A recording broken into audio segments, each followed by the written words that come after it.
High everyone good morning सबाई केमन आछो आशा करी अनेक भालो आछो और आमराओ खूब भालो आछि। आमार आरो एकटी नतुन ब्लगे तोमादेर सबाइके जानाई अनेक भालोबासा। आई होप आजकेर ब्लगटिओ तोमादेर भालो लागबे और तोमरा आमार साथे इन पर्यन्त थाकबे। बंधुरा तोमादेरके साथे निये एखन थेकेई ब्लगटी शुरू करे दिलाम। और आजके हच्छे ओई बुधबार और घड़िते समय एखन सकाल 8टा। ঠান্ডাটা বেশ পড়েছে আর ঘুম থেকে উঠতে আজকে বেশ দেরিও হয়ে গেছে, তাই না কাজগুলো করতে অনেকটা লেটও হয়ে গেছে। আর সময়টা খুবই ছোট শীতকালের, যেহেতু এখন দিনটা ছোট আর 25শে ডিসেম্বরের পর থেকে দিনটা বড় হবে, তখন একটু একটু করে হয়তো সময়টা পাবো। এখন এতটাই অল্প সময় না, কাজ করতে অনেকটাই সময় লেগে যায়। তারপরে স্নান করার সময় না এদিক ওদিক হতে মানে ঠান্ডা ঠান্ডা করে সেই পরে স্নান করতে হয়, তারপরে বেশ লেট হয়ে যায়। তো যাই হোক, সকালে ওই যে একটু চা বানালাম, বাবাকে হাজবেন্ডকে দিয়ে দিয়েছি। এরপরে যে রান্নার জোগাড়টা করে নেব। এই যে এখন কপিটা কেটে নিলাম আর হচ্ছে কিছু রান্নার জোগাড় করে রেখে একটু বাজারের দিকে বেরিয়ে যাব। বাজার কোনোদিন সেভাবে যাই না, আর আজকে হাজবেন্ডকে বললাম তোমার সঙ্গে আজকে বাজার যাব। তো মাছ বাজারে এলাম, মাছ বাজারে প্রথমে মাছ কিনে নেব। আর সবজি বাজারে আজকে যাব না, কারণ মা অনেকটা সবজি কিনে পাঠিয়েছিল, তো সেগুলো খাওয়া হচ্ছে। তো মাছ কিনতে এসে বেশ ভালো লাগলো। আর জানো তো, একটু দেরি করে এসেছি বলে মাছের না আমদানিটাও কম আজকে, আর মাছও কম আছে, যার কারণে অনেকটা দাম বলছিল। আর হচ্ছে মাছ দেখলাম দোকানে খুব অল্প পরিমাণে সব আছে, ছোট মাছ আছে, সেভাবে বড় মাছ দেখতে পাই না।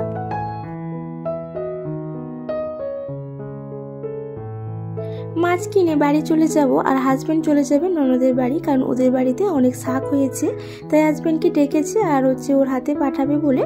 তো আমি না মাছ নিয়ে বাড়ি চলে এসেছি। আর এসে এই যে দেখো ধুয়ে নিয়ে এবার রেখে দেবো কিছু পরিমাণ, আর কিছু পরিমাণ যেগুলো রান্না হবে সেগুলো নিয়ে নেব।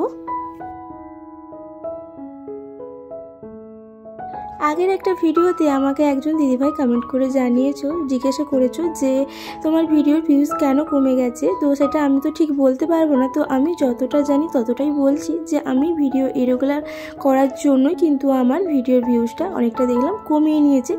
তো আর তার আগে যখন আমার হচ্ছে দুর্গাপুজোর সময়টা বেশ হচ্ছে ডাউনে যাচ্ছিল, তো কেন যাচ্ছিল সেটা আমি বলতে পারবো না। তো তারপরে আবার ইরেগুলার হয়েছে, তার কারণে আরও কমিয়ে গেছে ভিউজ। তো যাই হোক, কিছু তো একটা কারণ হবে, তো কমে গেছে, আর সেটা এখন ভেবে লাভ নেই। তো পরে যা হবে হবে, এখন কিন্তু আমি একটু রেগুলারিটি মেনটেন করার চেষ্টা করছি। আর হ্যাঁ, এক টাইমে কখনোই দিতে পারি না, কারণ সত্যি কথা বলতে বাড়ির কাজের চাপ, তারপরে আমার হচ্ছে বাবা আছে আগে থেকেই, তো তোমরা জানো এখন শীতের বেলা অনেকটাই ছোট, কাজ করতে না সময় ঠিক কুলায় না।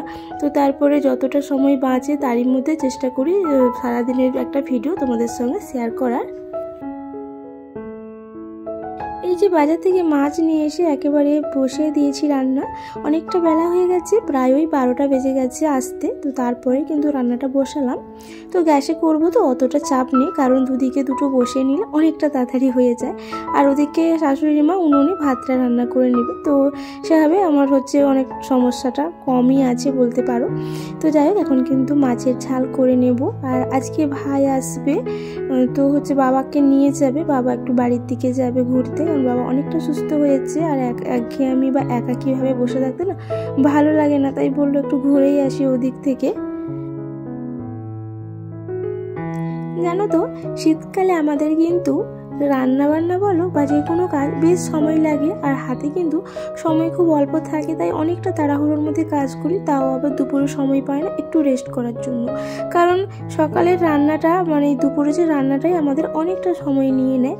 তো এখন তো আমাদের সবজি অ্যাভেলেবেল, সবজির জন্য ভাবতে হয় না কি করব না করব, কিন্তু সময়টা আমাদের অ্যাভেলেবেল না, সময়টা কিন্তু অনেকটা ছোট, তার কারণে অনেকটা বুঝে সুঝে কাজগুলো করতে হয়। আর একটু যদি দাঁড়িয়ে পড়ি তাতে কিন্তু সময় চলে যায়। তো আজকে জানো তো, বাজার থেকে এসেছি, খুব দেরি হয়ে গেছে। তো এসে তারপরে না এই যে রান্নাটা বসিয়েছি, কিছুটা রান্না হলো, দেখলাম 12:30 বেজে গেছে। তো এখনও আমার বাঁধাকপি রান্না বাকি আছে, আর সোনা বাবাকে স্নান বাকি আছে, অনেক কাজ কোথা দিয়ে করব।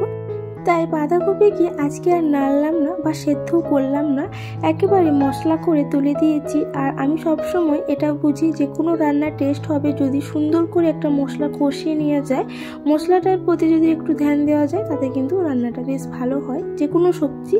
তো আমি প্রথমে সুন্দর করে মশলা কষিয়ে নিয়েছি। আর হ্যাঁ, সবজি যদি একটু সবুজ গন্ধ মেরে নেওয়া যায় তাতে কিন্তু খুব সুন্দর টেস্ট হয়।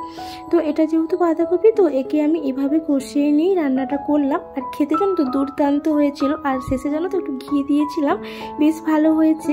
এই শীতে কিছু কিছু রান্না বা কিছু কিছু কাজ আমি না একটু অন্যরকম স্টাইলে বা একটু সময় বাঁচিয়ে কাজ করার চেষ্টা করি, কারণ আমার হাতে যেহেতু সময় কম, ভেবে চিন্তে কাজগুলো করলে তাহলে কিন্তু কাজগুলো ইজিলি ভালো হবে এবং সময়ও বাঁচবে। যে কোনো রান্না ভালো করার জন্য যে অনেকটা তেল মশলা দিতে হবে বা দিয়ে রান্না করলে ভালো হয় তা কিন্তু না। রান্নার প্রসেস জানতে হয় যে কোনো রান্নার, তো সেই প্রসেসে যদি রান্না করা যায় অল্প তেল মশলাতেও সুন্দর রান্না হয়। তো আমি এটা তো মনে করে থাকি। আমরা বাঙালি সব তরকারিতে কম বেশি আলু পছন্দ করে থাকি, কারণ আলুটাই আমাদের অনেকটাই ভালো লাগার জিনিস। আলু না দিলে তরকারি যেন বেশ টেস্ট আসে না, খেতে ভালো লাগে না। তো সেক্ষেত্রে আলু দেই ঠিকই, কিন্তু কম করে দিয়ে তারপরে আলুটাকে যদি একটু ভালো করে ম্যাশ করে নেওয়া যায়, কম দু একটা, তাতে কিন্তু ঝোলের একটা স্বাদ অন্যরকম হয়ে যায় আর খেতেও বেশ ভালো লাগে। সে যে কোনো তরকারি হোক না কেন, এই জিনিসগুলো ছোট ছোট কাজগুলো যদি আমরা করি আমাদের দেখবে যে কোনো রান্নার টেস্ট ভালো লাগবে। আর কিছু কিছু কাজ দেখবে অনেক আমাদের হেল্পফুল হয়, ছোট ছোট, যেগুলো আমরা কল্পনাও ভাবি না। দুপুরে খাওয়ার পরে একটু রেস্ট করেছিলাম, তারপরে বিছানাটাকে গুছিয়ে নিলাম। তো এরপরে কিন্তু আমি আমার এই শাড়িগুলোকে ভাঁজ করে নেব, কারণ কয়েকদিন হয়ে গেছে বাইরে ছিল, মানে এগুলোকে তো রুমের মধ্যে রাখা ছিল না, কারণ অনেক শাড়ি জমা হয়ে গেছে আর এত আলনার মধ্যে আলনা পুরো একেবারে জাম হয়ে যাবে, তার কারণে আর বাকি জিনিসগুলো আমি নিতে পারবো না। তো আজকে রোদে দিয়েছিলাম, রোদে দেওয়ার পরে শাড়িগুলোকে এখন সুন্দর করে ভাঁজ করে নিচ্ছি। আর যেহেতু এগুলো সিল্কের শাড়ি আছে, এগুলোকে আমি ড্রাই ওয়াশে পাঠাই। এগুলোকে বাড়িতে আমি কখনোই ধুই না, বাড়িতে ধুলে কালার ফেডও হতে পারে বা হয়তো আমার শাড়ি নষ্ট হয়ে যাবে, তার কারণে। এই ধরনের সিল্কের শাড়ি পরতে আমার বেশ ভালো লাগে। আর সিল্কের শাড়ি আমার মোটামুটি কয়েকটা আছে যে, আর সবগুলোই আমার ফেভারিট। তো এই যে দেখছো, এটা হচ্ছে কাতান বেনারসি। এই বেনারসিটা আমার খুবই ভালো লাগে আর এটা কিনেছিলাম আজ 3 বছর হয়ে গেছে। তবু আমার কাছে আমার এই শাড়িটা খুবই ফেভারিট। আর আগে যেটা গুছিয়েছিলাম সেটা ছিল আমার ওই যে অপারা সিল্ক। তো সিল্ক ধরনের শাড়িগুলো আমার বেশ ভালো লাগে, তাই আমার প্রায় সিল্কের শাড়ি আছে।